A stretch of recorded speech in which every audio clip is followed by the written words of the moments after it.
Ilgaris qaynonam ertalabdan bizni turg'izish uchun ataylab itvachalar bilan qattiq gaplashadilar. Agar shundayam men bilan sovuq turmasak, uyni pilisoslashni boshlaydilar.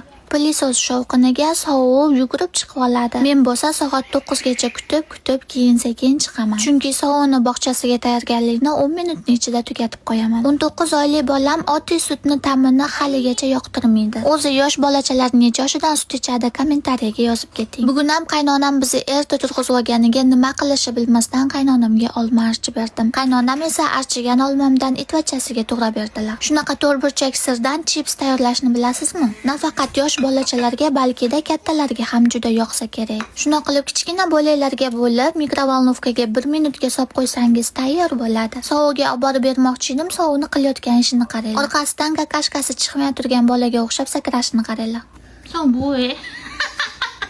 Sirli chipsni 19 oylik o'g'lim juda ham yaxshi ko'radi. O'zbekiston bilan Koreyani yosh bolachalari juda ham farq qilar ekan. Chunki Koreyaning yosh bolachalari gapga yaxshiroq quloq solishar ekan. Ba'zida 19 oylik bolamni qilayotgan qilig'ini ko'rib juda ham hayron qolib ketaman. Videolarimizda ham sovuqni qiliqlarini ko'rib bemalol bilsangiz bo'ladi. Yosh onalar uchun bitta oddiy maslahat beraman. Bolangizni ko'proq maqtab turing. Oddiy harakat, oddiy qiliqlar qilganda ham tinmay maqtashda davom eting. Hech qachon bu oddiy holat, o'zi shunaqa qilish kerak, o'zi shunaqa bo'lish kerak deb befarq bo'lmang. Chunki yosh bolachalar maqtagan insonni juda ham yaxshi ko'radi va o'sha insonni ko'proq aytganini qilishni xohlaydi.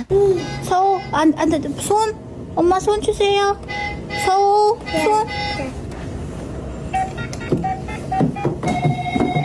재밌어? 알겠습니다.